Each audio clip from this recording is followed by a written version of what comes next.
Vous avez peut-être déjà vu passer l'émission de Pawn Stars à la télé? Mais si, vous savez, ces trois gars qui tentent d'estimer le prix de toutes sortes d'objets que les gens ont trouvés chez eux. Il y a un côté assez excitant à se dire qu'il y a peut-être dans notre grenier des vieux objets qui prennent la poussière et qui pourraient valoir des milliers d'euros. Forbes estime que le secteur des objets de collection valait 412 milliards de dollars en 2020 et qu'il devrait atteindre 628 milliards de dollars en 2031. Dans les objets de collection, le cliché plus connu c'était encore la montre suisse, transmise de père en fils. J'espère que vous n'aviez pas prévu de vendre la vôtre, parce qu'en ce moment, le marché s'est effondré. Avec plus de 50% par rapport au mois dernier, c'est pas le bon moment. Ça mériterait sa propre vidéo, mais aujourd'hui on va parler d'une autre niche du marché des objets de collection qui, elle, est estimée à 26 milliards d'euros. Les NFT. Celui que vous voyez a été acheté pour 3,4 millions de dollars chez Sotheby's en janvier 2022. Forbes nous dit même qu'en 2021, le marché des NFT est le segment qui connaît la croissance la plus rapide, avec un taux de croissance annuel moyen de 14,2%. Certains produits de ce segment connaissent une croissance allant jusqu'à 1400% en un trimestre. Avec des chiffres pareils, on peut se poser la question, est-ce que ça vaut le coup d'investir dans les NFT? Bon, déjà beaucoup doivent se demander, c'est quoi exactement un NFT? Et ne vous inquiétez pas, on verra ça plus tard dans la vidéo. Pour le moment, dites-vous que c'est un objet de collection numérique, tout simplement. Maintenant, je sais ce que vous vous dites. 3 millions de dollars pour un JPEG de singe, ça sent pas un peu le foutage de gueule là? Mais comme pas mal d'objets de collection, c'est surtout une question de symbole, de statut, pour montrer que vous faites partie d'un groupe en gros. Si vous êtes assez vieux, vous vous souvenez peut-être de ça. Reprocher à un président d'avoir une Rolex. Enfin, tout le monde a une Rolex. Si à 50 ans on n'a pas une Rolex, on a quand même raté sa vie. Bon, apparemment, dans le cercle assez fermé des politiciens français de droite dans les années 2010, il fallait avoir une Rolex pour être pris au sérieux. Et en 2021, dans le cercle des crypto-bros, il fallait avoir des NFT. Muni de son singe NFT tout à l'heure, on avait accès à des soirées privées du Bored Ape Club. Peut-être que le gars qu'on suit dans ces vidéos espérait tomber sur Justin Bieber ou Eminem, qui avait également acheté des NFT du même groupe. Bon, ils ont pas la date là ce soir. Peut-être une autre fois. S'ils voulaient rencontrer des stars, ils auraient peut-être dû se mettre au jeu de cartes Magic. Ils auraient pu rencontrer Post Malone. En plus, ce fan lui a vendu ses cartes Magic pour un peu plus de 1 billion de dollars. Les dollars. C'est surtout pour ça que les gens investissent dans les NFT d'ailleurs. C'est un marché extrêmement spéculatif. À côté de ça, investir dans les cartes de joueurs sportifs semble beaucoup moins risqué. Dans la NBA, ils ont des cartes pour tous les nouveaux joueurs qui rejoignent la ligue. Si vous avez regardé les Jeux Olympiques cet été, vous vous souvenez peut-être de Victor Wembanyama. Sa carte a été vendue à 100 000 euros. Apparemment, les gens pensent qu'il va avoir une bonne carrière. 100 000 euros, ça fait un peu cher, mais il y a sûrement un jeune joueur moins connu et donc moins cher, sur lequel vous pourriez parier et espérer qu'ils aient mieux que prévu en NBA. Mais cette vidéo est sur les NFT, donc vous pourriez peut-être essayer plutôt de miser sur un NFT de Wembanyama. Tiens, en voilà un vendu à 145 000 dollars en 2024. 45 000 de plus quand même. Intéressant. On va creuser un peu plus loin. Ils en feront peut-être un sur les Jeux Olympiques bientôt, si vous cherchez un souvenir de l'événement. En attendant, j'ai que le maillot de Bernard Hidalgo à proposer. Mais dépêchez-vous, hein. À ce qui paraît, les Suisses sont sur le coup. Le record du monde pour un NFT, c'est ça. Vendu 66 millions de dollars en 2021, c'est une œuvre d'art digitale faite à partir de 5000 autres œuvres du même artiste. Il s'agit non seulement de la vente de NFT la plus chère jamais réalisée, mais l'événement a eu un effet boule de neige dans les médias du grand public et a fait entrer le terme NFT dans les foyers du monde entier. Avant que Christie's ne se décide de tenter sa chance dans ses enchères en ligne, l'échange de NFT n'était tout simplement considéré comme une niche au mieux. Mais après que Beeple ait obtenu le jackpot, il était clair que le temps des NFT était arrivé. Bon, là on nous dit que les NFT sont devenus des investissements très populaires, et pourtant on n'entend plus trop parler. Et je vous propose d'aller voir ensemble dans la suite de ces vidéos pourquoi. Ici Mollet de Singe, prépare une vidéo sur l'immobilier. Si ça vous intéresse, n'hésitez pas à vous abonner à la chaîne pour la voir quand ça sortira. Si on veut investir en NFT, il faut déjà savoir ce qui fait un bon objet de collection. Sur Wikipédia, on nous dit que l'envie de collectionner des objets inhabituels est fascinant et primitif et ne se nie pas l'homme. Et là, ça nous montre des images d'oiseaux qui collectionnent des trucs qui brillent. Un objet de collection est tout objet considéré comme une valeur ou un intérêt pour un collectionneur. C'est aussi simple que ça. Si quelqu'un est prêt à acheter, alors il y a un marché. C'est pas forcément rare ou cher, et ça va des antiquités aux objets de collection manufacturés fabriqués spécialement pour être collectionnés comme des cartes de sportifs ou les NFT dont on parlait tout à l'heure par exemple. Les premiers objets de collection manufacturés étaient inclus dans d'autres produits comme les cartes de cigarettes, les paquets de cigarettes. Moi je collectionne les stickers, je les garde dans un sac là sans les coller. Mon père lui collectionnait les timbres, quand on recevait encore des cartes postales et pas juste des factures dans sa boîte aux lettres. Dites-moi dans les commentaires si vous collectionnez des trucs. Je sais que pas mal de youtubeurs collectionnent les Funko Pop par exemple, et on va faire un petit détour par les Funko Pop pour comprendre l'intérêt des NFT. Non, ne vous inquiétez pas, ça va avoir du sens, restez avec moi. Un Funko Pop, c'est jamais qu'une figurine. Elles seront bien faites d'ailleurs comparé à d'autres vendeurs de figurines, mais ils ont un catalogue immense qui va du hockey sur glace à la télé-réalité en passant par à peu près n'importe quoi. Leur slogan c'était « Tout le monde est fan de quelque chose ». Et c'est ça qui fait qu'un magasin a acheté une figurine Funko Willy Wonka pour 210 000 $. Le record, hein. Le magasin espère le revendre dans une marge après, et à ce prix-là, il va falloir qu'il trouve un fan pas tout à fait rationnel. Et c'est peut-être ça, une des clés de compréhension. On a tous des centres d'intérêt dans lesquels on est prêt à investir un peu d'argent, de temps en temps. Et l'avantage des Funko ou des NFT, à plus forte raison, c'est qu'ils peuvent en faire pour toutes sortes de hobbies ou passions. On a déjà évoqué les NFT de vidéos sportives ou d'œuvres d'art, et finalement ce qui intéresse les gens dans les NFT, en plus de potentiellement gagner de l'argent bien sûr, c'est la même chose que dans un objet de collection classique. On a par exemple 35% des fans d'e-sport qui sont intéressés par les NFT, ce qui est pas si étonnant vu que certains des jeux aujourd'hui vendent des skins sous forme de NFT, encore une microtransaction. Il y en a 23% des millennials aux États-Unis contre 3,5% de Français qui vont acheter les NFT, mais l'IFOP nous dit que 49% des 18-24 ans en France sont ouverts à la possibilité.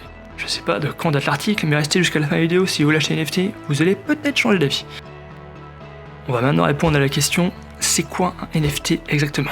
Un NFT c'est pour Non-Fungible Token. Et il y a deux parties ici, Non-Fungible et Token. On commence avec non-fungible. Quelque chose de non-fungible, c'est quelque chose qui n'est pas unique et qu'on peut échanger contre un autre exemplaire facilement. Par exemple, quand je commande sur internet une veste orange comme dans cette vidéo de Johnny Harris, je m'attends à recevoir une veste orange, mais le magasin a fabriqué des milliers et peu importe celle qu'il m'envoie au final, donc c'est le bon modèle et la bonne taille, c'est bon pour moi. Non fungible, c'est l'inverse. Quelque chose d'unique, comme un tableau Picasso, vous ne pourrez pas l'échanger contre un autre tableau Picasso, ils auront simplement pas la même valeur. Ça, c'était pour la partie non fungible.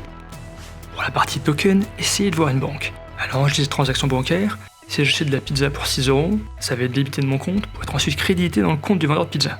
Les banques tiennent les registres de nos transactions en gros. Et le token, c'est la même chose sous forme digitale. Ça tient lieu de registre des transactions, tout simplement.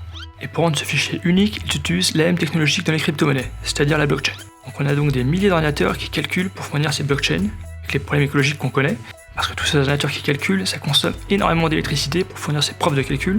Chaque transaction en blockchain consomme à peu près autant qu'un Européen moyen pendant un mois, donc c'est plutôt costaud. Mais grâce à ça, on peut savoir qui est le propriétaire d'un fichier numérique. Car sinon il peut être copié et distribué, et du coup, comment prouver qui est le propriétaire initial?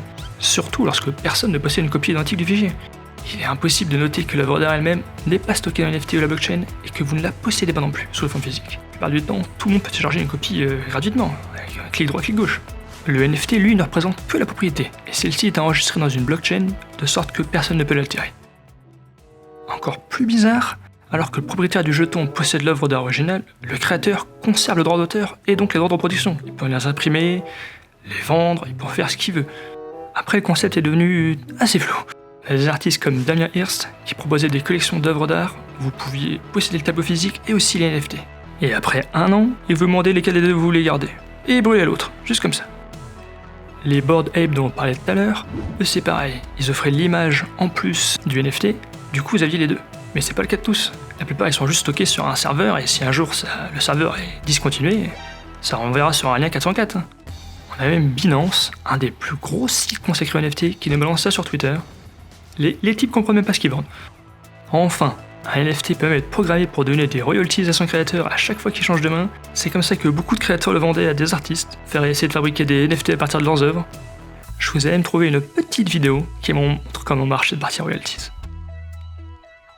Pourquoi ils ont été corrompus ?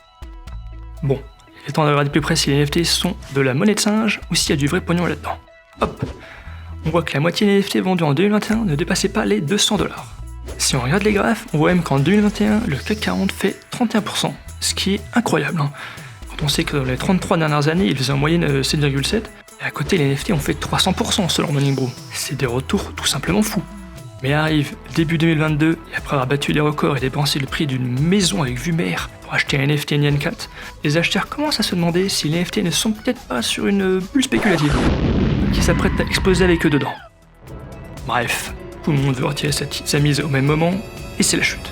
En mai 2022, le Wall Street Journal annonce que les ventes sont en chute libre de 92%. En novembre 2022, c'est la chute de FTX, la plateforme est plutôt experte dans les cryptos, mais comme les NFT sont liés aux cryptos comme on l'a vu, ça les impacte aussi, alors qu'on le rappelle, ça allait déjà pas très fort. Sam Bankman-Fried, le patron, est soupçonné d'avoir volé ses clients plus de 10 milliards $. Sam Bankman-Fried, il a été interrogé par la police des Bahamas ce week-end. J'ai vécu 40 ans de restructuration, dont Enron. Je n'ai jamais vu ça. Il n'y a pas de comptabilité, il n'y a pas de listing d'employés. Il y avait des sorties de fonds, de l'argent des clients pour payer des maisons et des biens aux Bahamas. En mars 2023, c'est au tour de la Silicon Valley Bank qui était spécialisée dans les startups et les cryptos qui tombent, emportant un bon paquet de milliards avec elle. En septembre 2023, Top Gamble, une sorte de casino pour crypto, annonce que 95% des NFT ne valent plus rien. Aujourd'hui, le Bored Ape du record qu'on a vu au début de la vidéo ne vaut plus que 27 800. Enfin, si on regarde, il y a bien une offre à 106 000, mais on va juste dire que c'est un peu louche. Quand les autres offres sont à 27 800, pas besoin de cramer autant de trucs qu'entre 30 000 suffirait largement pour gagner les enchères. Près de chez nous, on a Neymar, joueur de foot du PSG, qui a perdu près de 700 000 $ avec ses investissements NFT. Mais le record de la perte revient à Logan Paul, avec 9 985% en moins, en passant de 1 million à 15 balles. Ici, vous voyez le youtubeur américain qui est devenu connu mondialement après une certaine vidéo tournée dans une forêt au Japon. Son frangin de 27 ans s'apprête à avoir un combat de boxe prévu le mois prochain contre Mike Tyson, 60 ans, et qui avait probablement rangé les gunbox il y a déjà un paquet de temps. Après, le youtubeur n'a pas perdu que du fric grâce aux NFT, et ça nous amène à mon dernier point avec cette vidéo de CoffeeZilla. I am so excited about this project. It's so fun. It's a really fun game that makes you money. A fun game that earns you money? How much did you guys make from CryptoZoo? I lost around $50,000 in CryptoZoo. I lost 40. Donc il a créé un jeu vidéo, CryptoZoo, à base de NFT, et tout semble croire qu'il est parti avec la caisse après avoir arnaqué ses fans. Le projet est toujours en cours, donc on l'accuse de rien, présomption d'innocence, tout ça. En attendant, il a attaqué CoffeeZilla en diffamation récemment, après que celui-ci ait trouvé que le gouvernement canadien commençait une enquête pour fraude sur un autre projet de Logan Paul. Allez voir sa vidéo si ça vous intéresse, il rentre bien dans les détails. Apparemment le procès s'annonce assez cher, donc si vous voulez l'aider, le lien vers sa vidéo est en description. C'est évidemment pas la première fois que des gens perdent des sommes avec les NFT. En janvier 2022, alors que la bulle du NFT ne s'était pas encore éclatée, OpenSea, le plus gros et de loin, revendeur de NFT, annonçait que 80% des NFT vendus étaient des arnaques, des spams ou du contenu flashy. Le fondateur s'est volatilisé après avoir empoché un paquet de thunes. Aujourd'hui, un NFT de cette collection ne vaut même pas 1 €. Je me suis faite à l'idée que je ne reverrai jamais mon argent. L'arnaque la plus courante, appelée un rug pull, consiste à faire monter la hype autour d'une collection d'NFT en faisant monter les prix avec des ventes bidons organisées avec des complices, et quand les gens se mettent à acheter la collection ou vendre le plus vite possible avant de disparaître avec la caisse. Remarquez, cette méthode n'est pas limitée aux NFT. Récemment, on a pu également la voir dans les jeux vidéo rétro. Les records de prix pour un vieux jeu Mario avaient fait les unes de journaux avant de se rendre compte qu'il y avait des gros soupçons que la vente avait été organisée entre copains pour faire monter les prix. En tout cas, c'est ce que soupçonnait le youtubeur Karl Jobst. J'espère que j'ai pas flingué son nom. Et quand même voir dans votre grenier ce que c'est pas un vieux jeu Mario qui prend la poussière, ça vaudra malgré tout probablement plus qu'un NFT.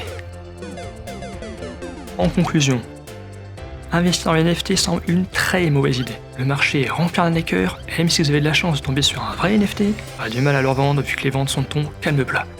Donc vous n'allez pas faire de profit probablement, et en plus de ça, ça pollue autant qu'un nœud européen moyen pendant 1 mois pour chaque transaction, et il en faut 2 pour lâcher la revente. Donc ça fait au moins 2 mois. Si vous voulez perdre de l'argent, autant aller au casino. Au moins vous vous amuserez peut-être un peu. Un des emblèmes des NFT, c'était le Bored Ape, et faire confiance à un singe digital comme valeur d'investissement, c'était une mauvaise idée. Je sais de quoi je parle, cette chaîne s'appelle Moi les singes quand même. Si vous avez aimé la vidéo, n'hésitez pas à liker, et si vous connaissez quelqu'un qui envisage d'acheter une NFT, montrez-lui cette vidéo. Merci et à plus.